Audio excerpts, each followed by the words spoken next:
Hello दोस्तों, मैं हूं सुमित और आप देख रहे हैं अकाउंट दीक्षा। दोस्तों, आज के वीडियो में हम लोग देखेंगे टीडीएस क्या होता है और टीडीएस किस किस इनकम पर डिडक्ट होता है और इसको रिफंड किस प्रकार से किया जाता है। तो चलिए स्टार्ट करते हैं।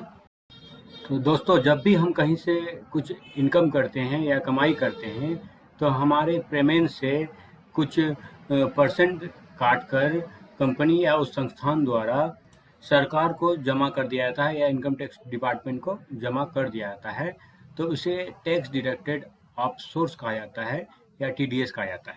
टीडीएस ज़्यादातर इनकम पर डिडक्ट होता है, जैसे सैलरी इनकम हो गया, कोई कमीशन या ब्रोकरेज इनकम हो गया, किसी प्रकार का इंटरेस्ट हो गया, बैंक इंटरेस्ट या कॉन्ट्रैक्टर वर्क एक्सेट्रा।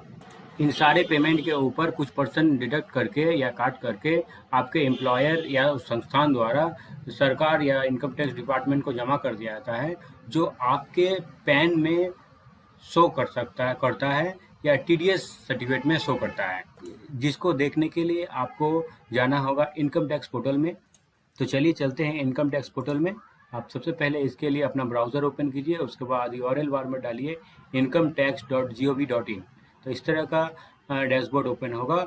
उसके बाद आपको यहाँ अगर आपका पहले से रजिस्टर्ड है तो आप यहाँ डायरेक्ट लॉगिन कर सकते हैं। अगर रजिस्टर नहीं है तो आपको यहाँ रजिस्टर करना होगा। रजिस्टर सिंपली है, इसमें ज़्यादा कुछ नहीं है, डायरेक्ट आप यहाँ से रजिस्टर कर सकते हैं। ठीक है, तो मेरा रजिस्टर किया हुआ है तो हम डायरेक्ट यहाँ लॉगिन करेंगे। चलिए लॉगिन में क्लिक करते हैं।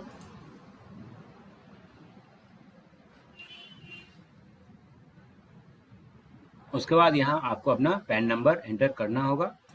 पैन नंबर एंटर करते ही ये कंटिन्यू एक्टिव हो जाएगा। कंटिन्यू में आप क्लिक कीजिए। उसके बाद इसमें टिक करने के बाद यहाँ आप पासवर्ड एंटर कीजिए। उसके बाद कंटिन्यू में क्लिक कीजिए तो आपका लॉगिन हो जाएगा। तो इस प्रकार से इनकम टैक्स पोर्टल में लॉगिन हो चुका है। आपका डैशबोर्ड खुला हुआ है, देखिए। उसके बाद आपको आना होगा ई फाइल में। ई फाइल आने के बाद इनकम टैक्स रिटर्न में आना होगा। उसके बाद यहाँ व्यू फॉर्म 26A में क्लिक करना होगा। इसमें क्लिक कीजिए।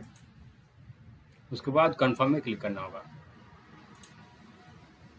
उसके बाद एक अलग पेज आपका खुलेगा इस तरह राइट टाइप का, ठीक है, जिसमें आपका टीडीएस ट्रेस का साइट है ये। इसमें आपको क्या करना है, यहाँ टिक करके प्रोसीड में क्लिक करना है। उसके बाद आपको यहाँ आना है व्यू वेरीफाई टैक्स क्रेडिट में जाके यहाँ view form 26A annual tax statement में क्लिक करना है। उसके बाद यहाँ आपका असेसमेंट ईयर दिया हुआ है और व्यू एस दिया हुआ है। इसमें असेसमेंट जो ईयर है इसमें आपको करंट ईयर चूज करना होगा। असेसमेंट ईयर में आके यहाँ आप करंट ईयर चूज कीजिए, जो भी साल है। जैसे मेरा हमको 22-23 का देखना है तो ये असेसमेंट ईयर नेक्स्ट साल का दिखाता है। जैसे हम अभी 23-24 करेंगे तो हमको 22-23 में जो भी डिडक्ट हुआ है मेरा टैक्स वो दिखेगा। ठीक है, उसके बाद यहाँ व्यू एज में आइए। उसके बाद यहाँ HTML में क्लिक कीजिए। उसके बाद व्यू और डाउनलोड में क्लिक कीजिए। उसके बाद मेरा देखिए व्यू 26A फॉर्म खुल चुका है, मतलब टीडीएस का फॉर्म खुल चुका है, जिसमें पूरा डिटेल आपका दिया हुआ है, क्या नाम है, पैन नंबर वगैरह सब कुछ यहाँ दिया रहेगा। असेसमेंट ईयर, फाइनेंशियल ईयर दिया रहेगा। असेसमेंट ईयर मतलब आपका नेक्स्ट ईयर होता है और फाइनेंशियल ईयर मतलब जिस ईयर में आपका टैक्स डिडक्ट हुआ है या टैक्स कटा है। ठीक है, उसके बाद यहाँ आपका दिखेगा जैसे part 1 details Ted at source. इसमें आपका पूरा लिस्ट दिखेगा जिससे आपका टैक्स डिडक्ट हुआ है। जैसे यहाँ 1 नंबर में मेरा देखिए प्रमोशन सोसाइटी, इसका पैन नंबर इतना है, टैन नंबर इतना है, उससे मेरा इतना रुपया 67,000 रुपया हमको पेमेंट मिला है और जिससे टैक्स कटा है 673 रुपया और 673 रुपया टैक्स डिपार्टमेंट को पेमेंट भी हो चुका है। और LIC से हमको पेमेंट हुआ है 56,000 रुपया, जिसमें 2848 रुपया टैक्स डिडक्ट हुआ है, मतलब कटा है, और उतना डिपॉजिट हो भी चुका है। तो इस तरह से आपका जितना भी पेमेंट होगा सारा लिस्ट वाइज आपको दिखेगा। अगर आप इसको PDF के रूप में डाउनलोड करना चाहते हैं तो एक्सपोर्ट एज PDF में क्लिक कीजिए तो ये आपका PDF के रूप में डाउनलोड हो जाएगा। देखिए PDF के रूप में यहाँ डाउनलोड हो रहा है, डाउनलोड हो चुका है। इसको आप डायरेक्ट यहाँ से ओपन कर सकते हैं। यहाँ देखिए मेरा PDF ओपन हो चुका है, जिसमें TDS ट्रेस का पेज है, जिसमें सारा डिटेल्स के साथ मेरा शो हो रहा है। जैसे नेम ऑफ डिडक्टर, कौन नेम है यहाँ दिखेगा आपको, टैन नंबर दिखेगा, टोटल कितना पेमेंट है दिखेगा, किस किस मंथ में कब कब पेमेंट हुआ है, किस सेक्शन के थ्रू वो टोटल दिखेगा। जैसे 194 सेक्शन के थ्रू मतलब सैलरी है, इस हिसाब से आपको पेमेंट हुआ है और किस किस महीना में पेमेंट हुआ है, कितना कितना पेमेंट हुआ है, कितना कितना डिडक्ट हुआ है, कितना जमा हुआ है, टोटल आपको दिखाई दे रहा है। नीचे देखिए LIC से हमको कब कब कितना कितना कमीशन मिला है और उस पर कितना % कटा है और कितना पैसा कटा हुआ है, कितना जमा हुआ है, टोटल इस तरह से आपको पार्ट वाइज इसमें दिखाई देगा। तो दोस्तों इस तरह से हमको पता चल गया कि कितना हमको पेमेंट मिला है और कितना उसके ऊपर TDS कटा है और कितना अमाउंट जो है इनकम टैक्स डिपार्टमेंट को जमा हो चुका है।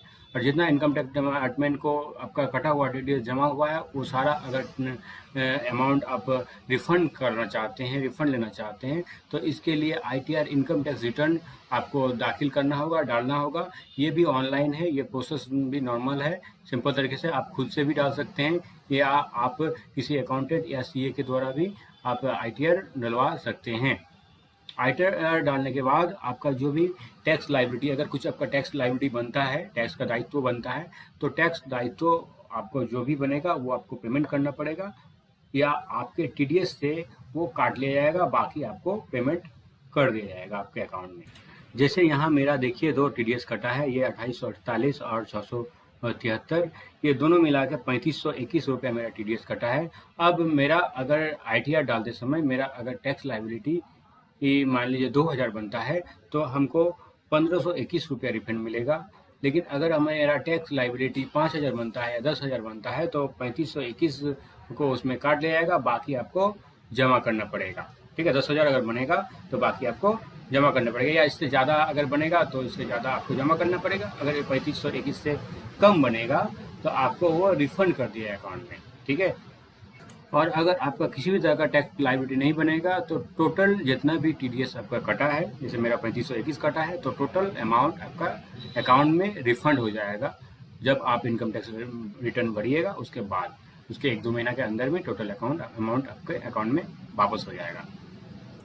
1 अप्रैल से 31 मार्च तक फाइनेंशियल ईयर होता है। जैसे ये 22-23 फाइनेंशियल ईयर है, इस ईयर में जितना भी अमाउंट आपका कटेगा उसका क्लेम आप उस नेक्स्ट ईयर मैंने 23-24 में, जब तक आपका ITR का डेट रहेगा, ये मैक्सिमम डेट मई से लेके जुलाई तक के बीच में रहता है, तो इस बीच में अगर आप भरिएगा तो आपका इनकम टैक्स रिटर्न जल्दी आ जाएगा या आपको किसी तरह का पेनल्टी नहीं लगेगा। जैसे देखिए इनका 21-22 में यहाँ इतना रुपया इनका TDS कटा था, वो देखिए यहाँ ITR में इनका रिफ़ंड हो चुका है। 4760 रुपया देखिए दिखा रहा है, ये इतना रुपया इनको रिफ़ंड हो चुका है। इस तरह से आप भी अगर डालिएगा तो आपका भी रिफ़ंड हो जाएगा। तो दोस्तों अगर मेरा वीडियो आपको पसंद आया हो तो लाइक, शेयर और कमेंट ज़रूर कीजिएगा। Thank you.